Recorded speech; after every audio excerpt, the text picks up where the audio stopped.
اهدنا الصراط المستقيم Subhanaka la ilma lana illa ma 'allamtana innaka antal alimul hakim. Kaum muslimin, Bapak Ibu jamaah salat maghrib Masjid Kuba, mudah-mudahan ibadah yang barusan kita lakukan menjadi catatan amal pemberat kita di hadapan Allah nanti. Malam hari ini saya ingin menyampaikan, berbincang-bincang sedikit tentang bagaimana sosok Nabi kita yang mulia Sallallahu Alaihi Wasallam. Dalam mendengar, membaca uraian-uraian terkait baginda Nabi kita yang mulia Sallallahu Alaihi Wasallam, maka kita harus punya prinsip dasar. Dan rupanya prinsip dasar itu sudah diajarkan oleh Al-Quran. Yang pertama, prinsip dasar itu bahwa Nabi adalah manusia. Jelas, Qul innama ana basyarun, aku ini manusia seperti kalian. Maka jangan tambah-tambah hal-hal yang mengarah membedakan sosok kemanusiaannya dengan yang lain. Karenanya Nabi juga marah, Nabi juga lapar. Nah, dulu orang-orang musyrikin beranggapan bahwa sosok Nabi yang datang itu tidak boleh dari golongan manusia. Apa istimewanya kalau dia manusia seperti kita? Maka orang Quraisy itu berkata, wa qalu ma li hadzal rasul ya'kulut ta'am. Katanya Nabi kok makan. Wa yamshi fil aswaq, katanya Nabi kok masuk pasar. Itu kata orang-orang musyrik. Maka begitu Bapak Ibu membaca riwayat-riwayat yang sangat bertentangan dengan kemanusiaan secara umum, ragukan dia. Itu yang pertama. Yang kedua, walaupun dalam saat yang sama kita berkata beliau manusia secara umum, tetapi beliau juga nabi, sehingga dalam sosok kenabiannya beliau bisa didukung oleh hal-hal yang di luar kemampuan manusia. Kalau begitu, apa yang dianggap baik oleh manusia itu pasti ada pada diri beliau. Maka apa yang dianggap buruk oleh manusia tidak mungkin ada pada diri beliau. Sekarang kebersihan, baik atau buruk? Baik. Nabi pasti orang yang bersih, pasti orang yang suka kebersihan. Saking bersihnya beliau, saking sukanya dengan kebersihan, beliau suka memakai baju warna putih. Banyak hikmah memakai baju putih. Salah satunya kalau kotor gampang terlihat. Maka orang yang suka baju warna putih, salah satu ciri dia suka kebersihan. Lembut, baik atau buruk? Baik. Nabi pasti orang yang lembut, sangat suka kelembutan. Sampai-sampai beberapa hal yang ingin saya sampaikan. Ada satu hadis, yasma'un nabiyul karim buka aradhi'in fi sholatil fajri ka'annahu bibukaihi yukhatibu ummahu. Jadi hari itu baginda Nabi kita yang mulia Sallallahu Alaihi Wasallam sedang sholat subuh. Nabi kemudian mendengar tangisan seorang bayi. Dan bayi ini menangis mencari ibunya. Wal adi anna atwala sholatin fi hayatin Nabi hiya sholatul fajr. Padahal di antara sholat rawatib yang paling panjang yang dibaca Nabi adalah sholat subuh. Faqara'a akrahu suratin wasallam. Faqara'a aksara suratin wasallam. Tapi Nabi hari itu kemudian memendekkan bacaannya. Jadi bacaannya dipendekkan. Tentu para sahabat yang melihat hal yang tidak biasa ini bertanya, "Ya Rasulullah, lima fa'alta hadza ya Rasulullah? Kenapa sholat subuh pagi ini begitu pendek, tidak seperti subuh yang lain?" Dijawab Nabi, "Sami'tu buka atiflin yunadi ummah." Aku mendengar tadi ada bayi yang menangis dan bayi itu mencari ibunya. Maka aku ingin buru-buru membelainya. Aku ingin buru-buru mendekapnya. Aku ingin buru-buru menyayangnya agar tangisannya kemudian berhenti. Bahkan saking lembutnya, kana yartajifu min a'makihi idza ra'a dabbatan tahmilu fawqa taqatih. Nabi sedih, Nabi gelisah, Nabi gundah. Dari lubuk hati beliau yang paling dalam, Nabi gelisah ketika melihat binatang memikul beban melebihi kemampuannya. Jadi hari itu Nabi melihat ada keledai berjalan sempoyongan, ternyata penuh barang bawaan di atasnya. Nabi menangis.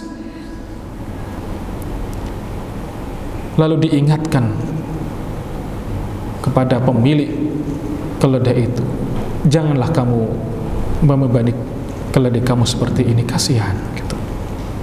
Oke. Nah, sekarang marah, baik atau buruk?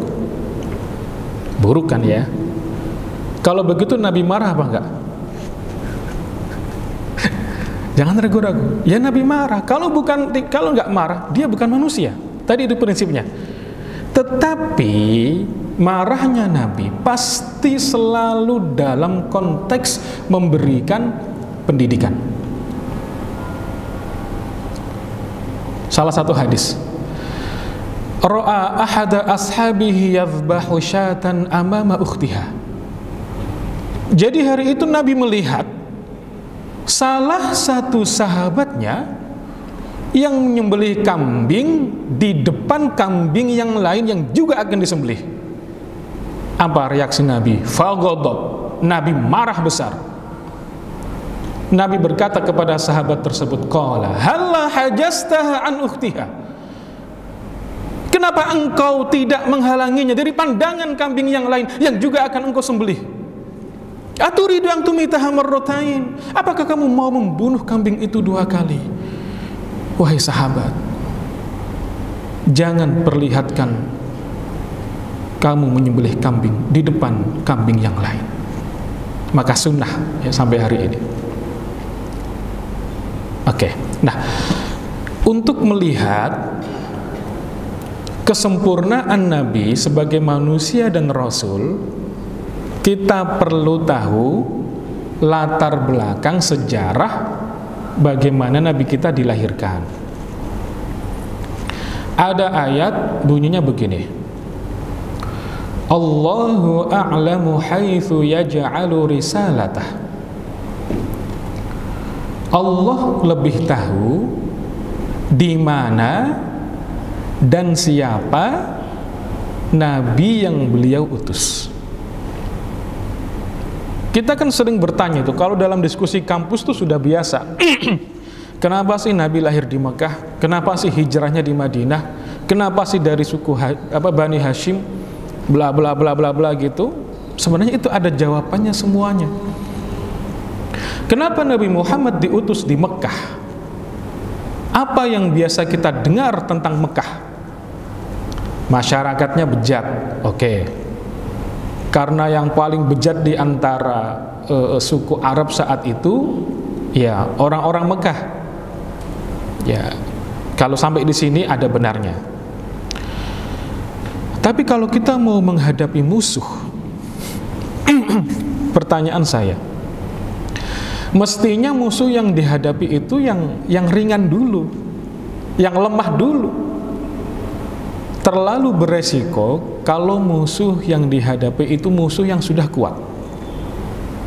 Memang benar di Mekah sebagian anak atau bayi perempuan dikubur hidup itu benar. Bejat ya benar. Tapi jangan lupa itu sebagian kecil. Sebagian kecil. Bagaimana mungkin Mekah sebelum Nabi lahir sudah dipuji-puji oleh Al-Quran? Li'ilafi Quraisy ilafihim rihlatas syita'i was-saif. Itu suku Quraisy dipuji habis oleh Allah tentang perjalanan bisnisnya, baik ke Syam maupun ke Yaman. Kenapa dipuji habis? Karena ada satu fakta perjanjian, keuntungannya dibagi seluruh masyarakat Mekah. Jadi gak ada orang miskin.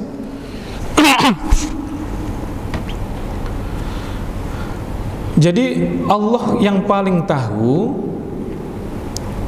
di mana, kapan dan siapa nabi yang Dia utus.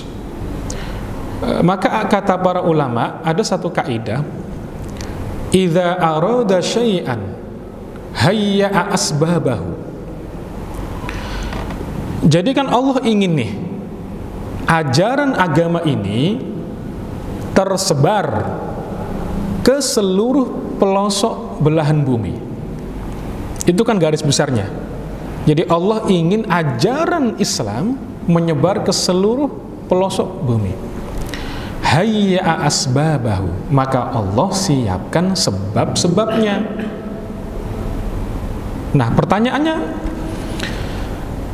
kalau ajaran itu mudah tersebar ke seluruh pelosok bumi, itu kira-kira mulainya dari mana?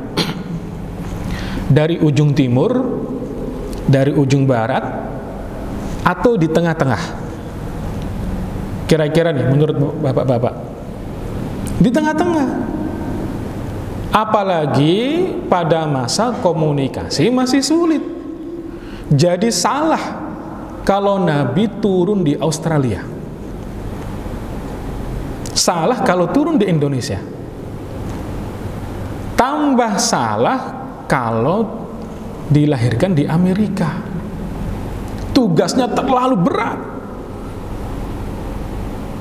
maka harus ditaruh di tengah-tengah.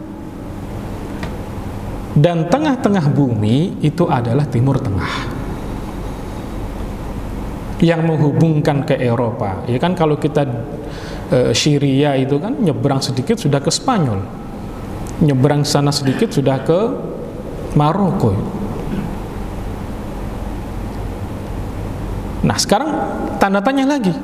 Oke, Ustaz, kalau memang di Timur Tengah, kenapa harus di Mekah? Kenapa tidak di Yaman? Kenapa tidak di Syria, di Irak, atau di Iran, atau Timur Tengah yang lain, atau di Palestina, yang nabi-nabi mayoritas berasal dari Palestina atau dakwahnya di Palestina? Maka jawabannya begini, seluruh Timur Tengah saat itu sudah dikuasai oleh dua adik kuasa besar, Romawi dan Persia. Jadi Nabi kita lahir itu diapit oleh dua kekuatan besar. Satu Persia, nanti kantornya di sekitaran Syam. Romawi kantornya sekitaran Syam. Yang kedua Persia, kantornya di sekitaran Irak atau Iran. Romawi beragama Kristen, kalau Persia Majusi, menyembah api. Kalau Nabi itu lahir di wilayah di bawah kekuasaan Romawi, apa yang terjadi?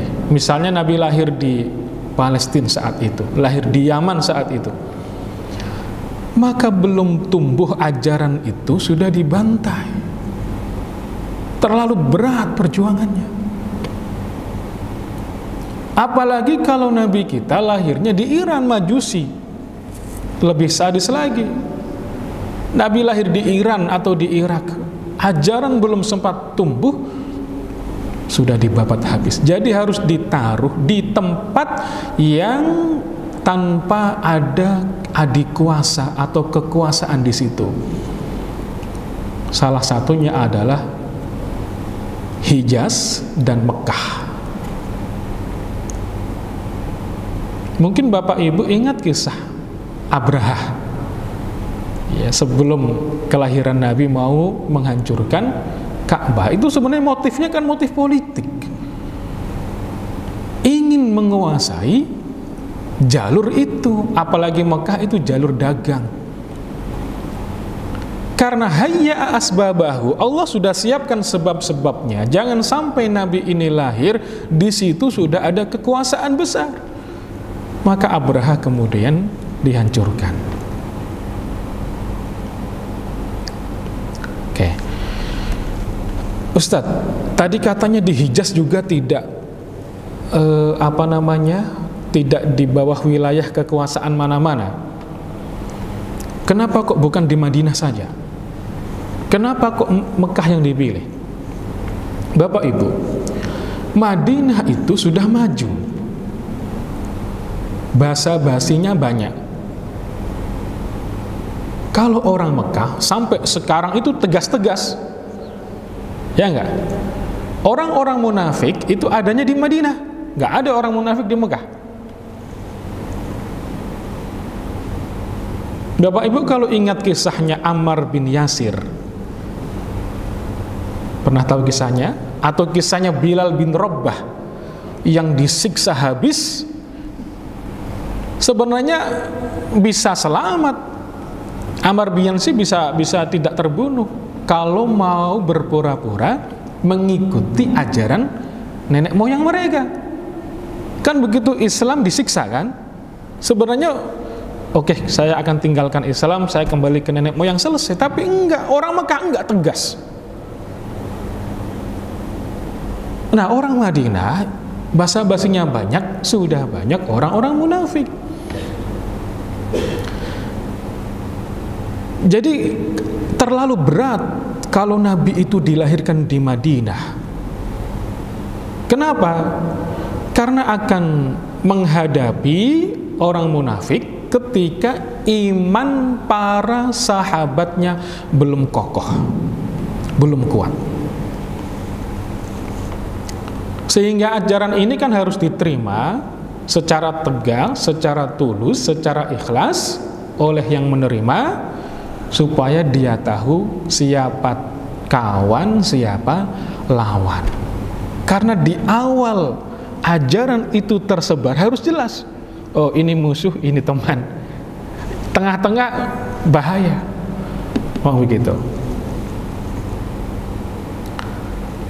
Nah, kalau kita bertanya lagi, oke Ustadz, kalau memang di Mekah, kenapa kok bukan Abu Bakar yang terpilih? Kenapa bukan Utsman? Kenapa bukan Umar? Atau yang lain? Oke. Di Mekah itu ada dua suku besar. Salah satunya adalah suku Quraisy. Nah, suku Quraisy nanti yang paling menonjol juga ada dua. Yang pertama Bani Hashim, yang kedua Bani Umayyah. Dua ini yang paling menonjol. Nah, Bani Umayyah itu orangnya hebat-hebat. Dalam bidang apa? Dalam bidang politik. Bapak mungkin tahu kisahnya Amr bin As, ya, yang menjadi gubernur Mesir. Mungkin juga Bapak Ibu dengar kisahnya Muawiyah bin Abi Sufyan, ya kan? Itu pinter-pinter dalam bidang politik. Kalau Bani Hashim tidak pinter dalam politik, tapi akhlaknya sangat-sangat tinggi. Lihat Ali, Sayyidina Ali, kalem politiknya, tetapi akhlaknya luar biasa.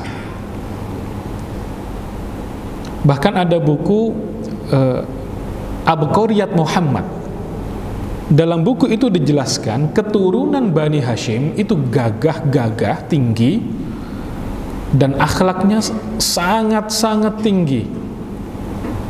Maka pertanyaannya, siapa yang lebih wajar untuk dipilih Allah menyampaikan risalah ini? Yang pintar politik atau yang punya wibawa dan akhlak yang sangat luhur? Yang pasti yang punya akhlak luhur. Itu. Oke.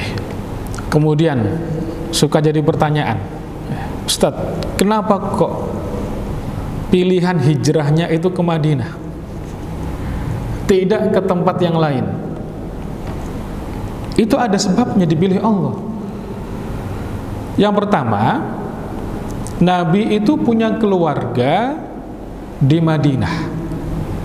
Hashim itu buyut Nabi kita yang mulia sallallahu alaihi wasallam itu menikah dengan Salma.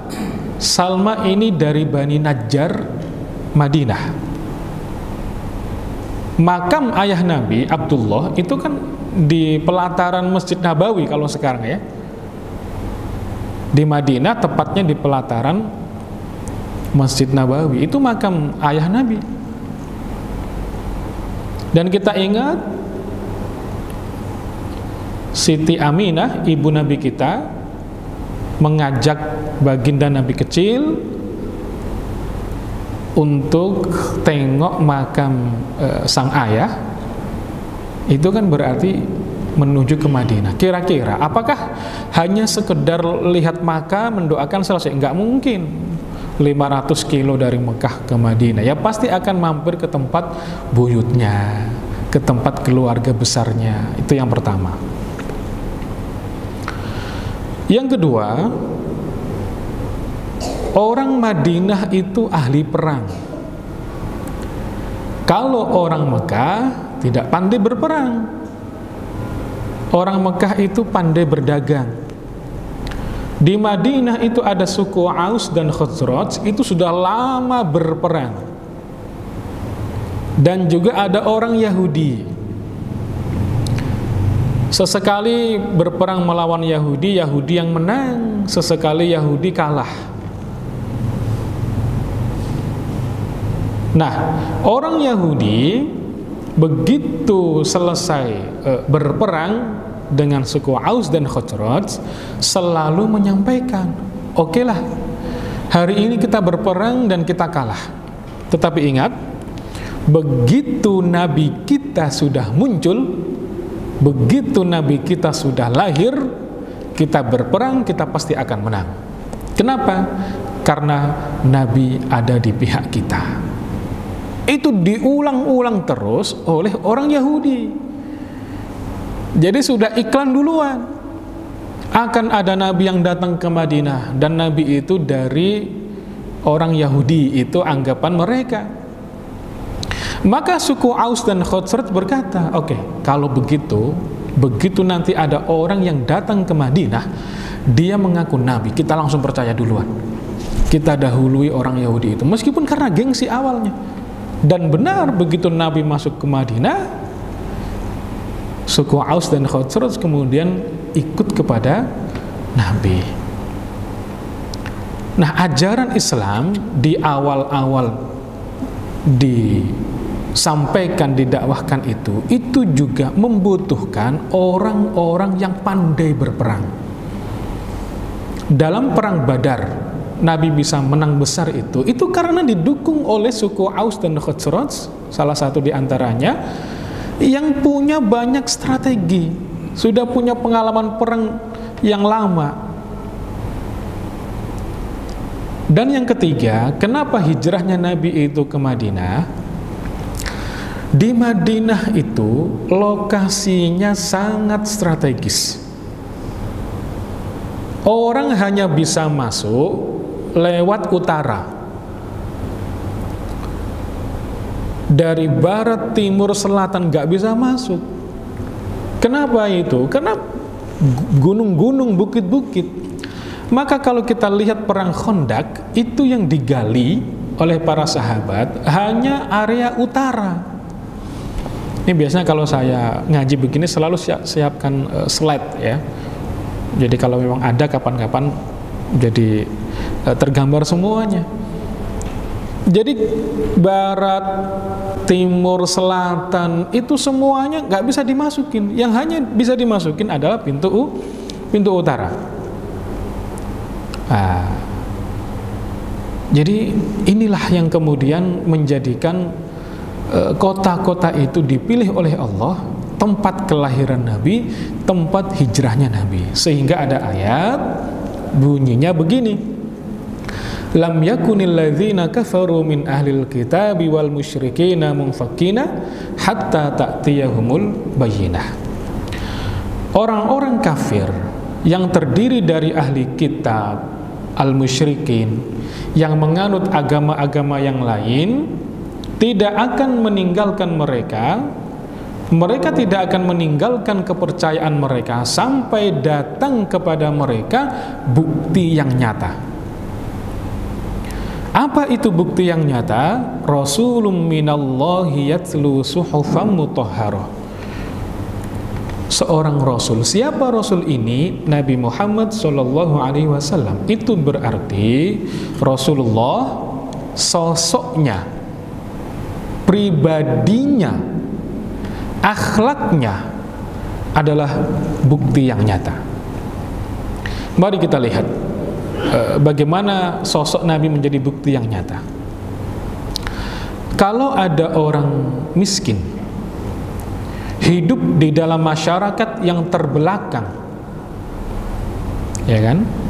Pertanyaan saya, kira-kira orang yang seperti ini bisa tidak menjadi orang hebat? Susah. Sudah miskin, tidak punya kedua orang tua, hidup dalam masyarakat yang terbelakang, yang tidak ada peradaban. Ini adalah faktor-faktor negatif yang menjadikan seseorang mestinya tidak bisa punya peranan di dalam masyarakat. Susah. Kalau Nabi bagaimana itu? Miskin, yatim, tidak pandai membaca, tidak pandai menulis. Tapi orang berkata apa tentang baginda Nabi kita yang mulia sallallahu alaihi wasallam? Bukankah ini bukti yang nyata? Kalau kita ilustrasikan seperti ini, ada satu pesawat mengalami kecelakaan hebat, pesawatnya hancur berkeping-keping, tetapi ada satu bayi yang selamat. Kira-kira itu mukjizat atau bukan? Mukjizat. Jadi kehadiran Nabi Muhammad, sosoknya itu mukjizat. Itulah bukti yang nyata. Miskin, tidak punya kedua orang tua, hidup di dalam masyarakat yang terbelakang, hidup di tengah-tengah orang kafir. Kalau dalam pandangan kacamata manusia, mestinya sulit untuk bisa punya peranan di dalam masyarakat, sulit bisa punya pengaruh. Tapi Nabi Muhammad bisa membuktikan itu semua. Ini berarti bukti yang nyata. Oke. Nah, untuk melihat sosok Nabi yang lebih dalam, mari kita lihat usia Nabi kita berapa? 63 tahun ya. 63 tahun itu kalau kita bagi berarti hanya ada dua pembagian. 0 sampai 40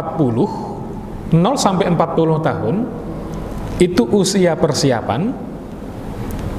40 sampai 63 tahun itu usia kenabian. Jadi 0 sampai 40 tahun ini usia persiapan. Allah sedang mempersiapkan calon nabinya. Allah sedang menyiapkan manusia terbaik. Allah sedang menyiapkan pembawa risalahnya. Dan ini risalah terakhir, maka harus hidup risalah ini sampai hari kiamat nanti. Kira-kira orang yang bisa menyampaikan risalah ini, orang hebat atau tidak? Pasti orang hebat. Nah, pertanyaan saya lagi, lebih panjang mana? Usia persiapan atau usia tugas? Usia persiapan. Hikmahnya apa? Kalau sedang menyiapkan generasi yang sabar, kalau sedang belajar ngaji yang sabar gitu loh. Oke, 0 sampai 40 usia persiapan atau 40 tahun persiapan, 23 tahun usia kenabian. Jadi separuhnya sendiri itu ya. Nah, usia kenabian sendiri itu kalau dibagi juga dibagi menjadi 2. Fase Mekah dan fase Madinah. Kenapa dibedakan? Ya karena memang beda.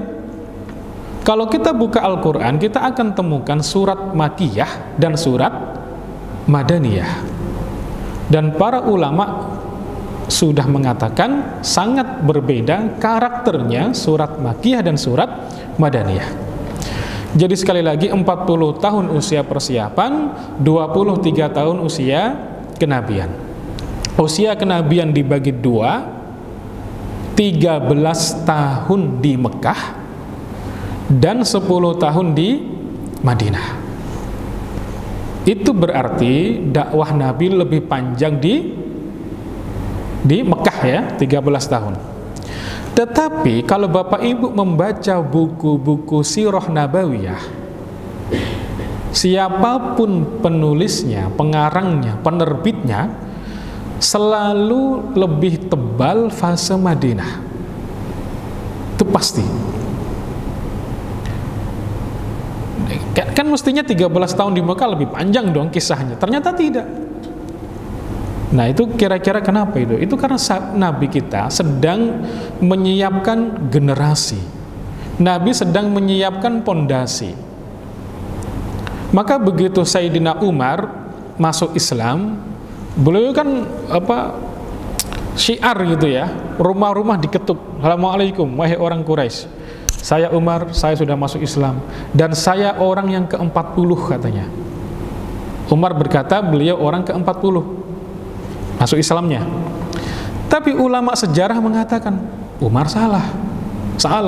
Umar bukan orang yang ke-40. Karena begitu dihitung lebih dari 40. Kenapa Umar salah? Karena pada saat itu banyak para sahabat yang menyembunyikan keimanannya. Jadi belum terang-terangan. Oke. 40 tahun pertama masa persiapan, jadi Rasulullah Allah hadirkan di bumi ini dengan tugas yang sangat besar, bukan hanya di Mekah, bukan hanya di Jazirah Arab, tapi seluruh pelosok bumi. Dan 40 tahun masa persiapan berarti begini, semua peristiwa yang terjadi usia 0 sampai 40 tahun itu dimaknai Allah sedang menyiapkan manusia terbaik. Allah sedang menyiapkan calon nabinya. Maka semua sisi kehidupan Nabi sejak usia 0 itu, perhatikan, semua sisi kehidupan Nabi sejak usia 0 itu diatur betul sama Allah. Nah, sekarang saya bertanya, usia 0 sampai 5 tahun, ini supaya kita tambah mantap dengan ajaran ini ya. Usia 0 sampai 5 tahun itu kan ada beberapa momentum. Ternyata Nabi kita yang mulia lebih banyak dibesarkan di kampungnya orang lain daripada di kampung sendiri. Benar ya? Jadi sejak usia 1 minggu itu kan Nabi dibesarkan di kampung yang bernama Bani Sa'ad, disusui oleh Sa'diyah ya, atau Halimatus Sa'diyah. Nah, dalam riwayat usia Nabi itu baru 1 minggu. Coba perhatikan Bapak Ibu, Kalau kita cuma sampai di sini, kita nggak dapat apa-apa. Tapi kalau kita detailkan peristiwa itu, ini luar biasa. Sekarang kita hitung. Mekah ke kampung Bani Sa'ad itu jaraknya 170 kilo. 170 kilo itu kalau dari Joglo kemana kira-kira? Kalau ke Jawa, Cirebon, sampai nggak ke Cirebon? Sampai ya, kurang lebih ya 170 kilo. Tetapi Bani Sa'ad, Bapak Ibu, itu gunung. Jadi kayak ke Bandung mungkin ya, pokoknya 170 kilo. Dan jangan kita bayangkan seperti saat ini ada tol 6 jam sampai naik mobil. Dulu enggak, naik onta, jalan kaki, padang pasir. Padahal kalau kita buka sirah, para sahabat itu ketika berperang, ini para sahabat, jarak maksimal yang bisa ditempuh dalam satu hari itu adalah 50 kilo. 50 kilo itu kalau kondisi perang, laki-laki semua, fisiknya hebat-hebat, kecuali pasukannya Khalid bin Walid. Nah, pasukan Khalid bin Walid ini Kopassus, jaraknya bisa 2 kali lipat dalam satu hari, itu berarti 100 kilo. Nah, kalau dalam satu rombongan ada wanita, ada bayi usianya 1 minggu, ada kakek-kakek, maka jarak maksimal yang bisa ditempuh dalam perjalanan itu maksimal cuma 15 kilo setiap hari. Sehingga perjalanan dari Mekah ke Bani Sa'ad, Halimatus Sa'diyah itu, kampungnya Halimatus Sa'diyah, itu memakan waktu kurang lebih 1 minggu dengan berjalan kaki atau naik unta. Ya Allah. Nah, kira-kira penuh resiko enggak? Bayi usia 1 minggu diajak jalan 170 kilo, berarti 1 hari 15 kilo atau 7 hari baru sampai. Pasti penuh resiko. Jangankan zaman dulu, kita yang punya anak nih, baru 1 minggu, waktunya mudik aja kita tahan kan? Masih terlalu kecil, saya nggak pulang dulu, kan begitu. Lah ini diterpa angin, debu padang pasir, kalau siang di tengah teriknya sinar matahari, kalau malam dinginnya menusuk. Bapak Ibu yang pernah umroh di Madinah, dinginnya kayak apa itu?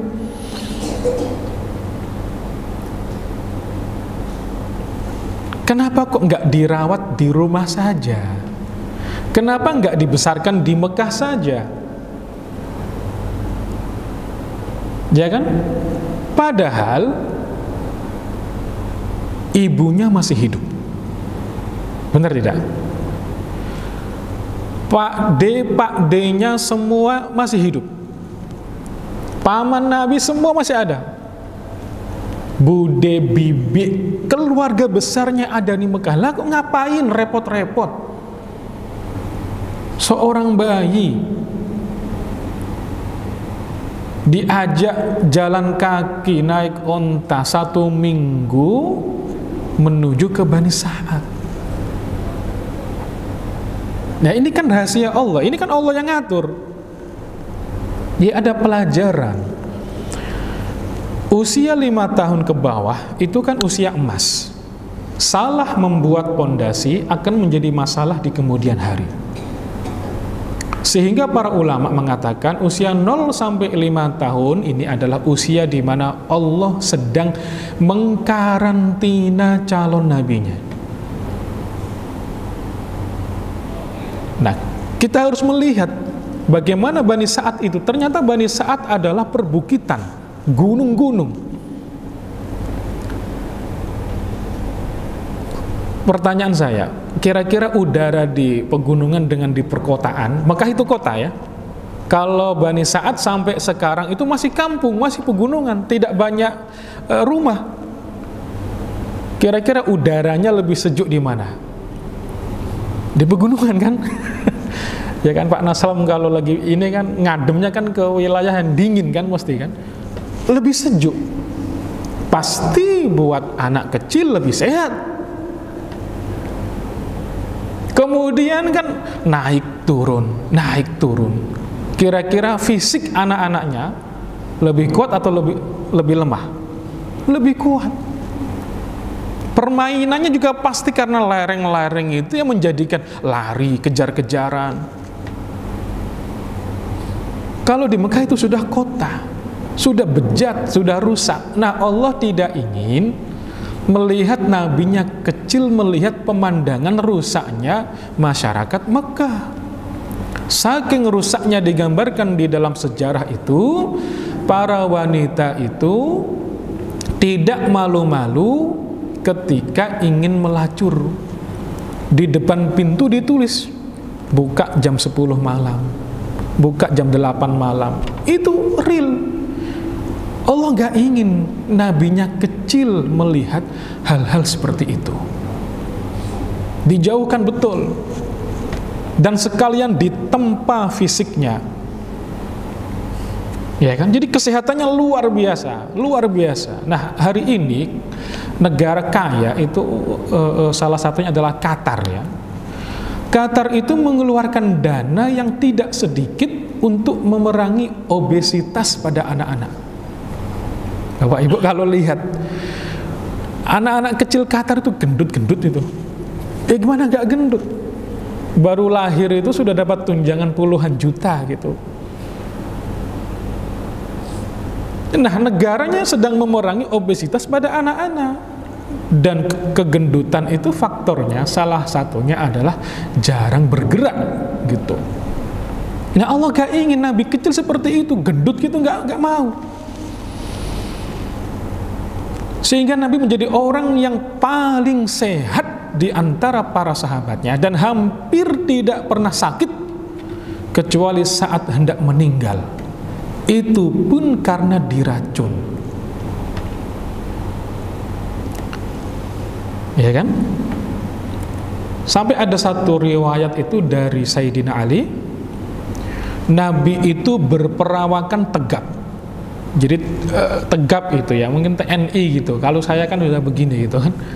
Dadanya itu bidang. Bapak bisa ngebayangin, ini kata Sayyidina Ali. Makanya Nabi sehat banget. Hampir sekali lagi, hampir nggak pernah sakit, kecuali mau meninggal itu pun karena diracun. Jadi usia 0 sampai 5 tahun itu adalah Allah sedang mengkarantina calon nabinya. Nabi ini harus sehat sejak kecil. Dan satu lagi, apa namanya itu, bahasanya juga harus bagus, fushah. Kalau di Mekah sudah campur aduk. Mungkin kalau di Jakarta sudah gak baku, gue gitu kan. Kalau bahasa Indonesia kan masih saya gitu kan. Nah, di kampung itu bahasa Arabnya fushah. Jadi belum tercampur dengan yang lain. Oke. Jadi semua sisi kehidupan Nabi sejak usia 0 itu diatur sama Allah. Sekarang usia 6 tahun. Usia 6 tahun lengkap menjadi yatim piatu. Ada gak di antara kita usia 6 tahun sudah jadi yatim piatu? Bagaimana nasibnya itu? Nah, usia 6 tahun Nabi kemudian diasuh oleh siapa? Kakeknya ya, Abdul Muthalib. Tidak lama dengan kakeknya sang kakek meninggal. Jadi kira-kira 2 tahun atau usia Nabi 8 tahun kakek meninggal. Begitu kakek meninggal, sang kakek ngasih wasiat kepada anak-anaknya, yang ngerawat cucuku Muhammad adalah Abu Talib. Itu wasiat dari Abdul Muthalib. Nah, pertanyaannya adalah, Abu Thalib ini termasuk yang miskin di antara saudara yang lain. Plus anaknya banyak. Masih ada Abbas, masih ada Abu Lahab, yang kaya-kaya itu. Tapi wasiatnya sang kakek hanya Abu Thalib yang ngerawat cucuku. Jadi Abu Thalib ini miskin, anaknya banyak, ketambahan harus membesarkan Muhammad kecil. Tetapi kecintaan sang paman ini, Abu Thalib ini, begitu besar kepada baginda Nabi kita yang mulia, sehingga sejajar kecintaannya kepada anak yang lain dengan kepada keponakannya. Dan istri Abu Thalib, Fatimah binti Azad, itu juga sangat mencintai Nabi, sampai-sampai Nabi mengatakan al-ummi ba'da ummi, ada 3 ibuku setelah ibuku. Saya lanjutkan sedikit ya. Salah satunya adalah Fatimah binti Azad. Dan Nabi sendiri yang kemudian menggali lubang pemakamannya. Nabi turun ke liang lahatnya memakamkan Fatimah binti Azad ini. Ya Allah. Nah, apa ini salah satu hikmahnya? Saya singkat saja. Jadi Allah ingin mendidik nabinya tidak bergantung kepada makhluk sejak usia dini. Usia 0 sampai 2 tahun sudah ditinggal sang ayah atau tidak bertemu dengan ayahnya. Usia 2 tahun atau 1 tahun lewat sedikit dirawat oleh sang ibu. Sempat bertemu sang ibu, tidak lama ibunya meninggal. Dirawat kakek, baru 2 tahun kakeknya meninggal. Jadi Allah tidak ingin, atau Allah ingin mendidik nabinya agar tidak bergantung kepada makhluk sejak usia dini. Itu yang pertama. Yang kedua, Allah ingin mengajarkan kepada nabi ini agar belajar kepada Abu Thalib. Apa yang diajarkan Abu Thalib? Salah satunya adalah berdagang dan kemudian menggembala kambing. Kenapa harus menggembala kambing? Karena di dalam hadis riwayat Bukhari, hadis nomor 2262, ma ba'atsallahu nabiyyan illa ra'al ghanam. Tidak ada satupun seorang nabi yang Allah utus kecuali pernah menggembala kambing. Coba. Para sahabat bertanya, apakah engkau juga termasuk ya Rasulullah? Wa anta ya Rasulullah? Dijawab, na'am. Kuntu ar'aha ala qararita li ahli Makkah. Aku juga pernah menggembala kambing dan aku menerima upah dari menggembala kambing itu. Ternyata ada hikmahnya, Pak. Masih di dalam riwayat Bukhari. Was-sakinah wal waqar fi ahlil ghanam. Ketenangan, kekhidmatan itu ada pada menggembala kambing. Maka ada satu buku yang bagus yang ditulis oleh Muhammad Imarah, min ra'al ghanam ila ri'ayatil umam, dari menggembala kambing sampai memimpin umat. Maksudnya dilatih kesabaran. Ya kan? Bapak Ibu kalau mau jadi orang besar, saya yakin belajar menggembala kambing salah satu caranya. Jadi dilatih kesabarannya. Kambingnya lari sana, lari sini, itu dilatih. Mudah-mudahan ada manfaatnya. Saya kira cukup, sudah masuk waktu Isya. Mudah-mudahan Allah senantiasa berikan kita kesehatan yang sempurna dan selalu diberikan istiqomah di dalam beribadah kepadanya. Wabillahi taufiq wal hidayah. Assalamualaikum warahmatullahi wabarakatuh.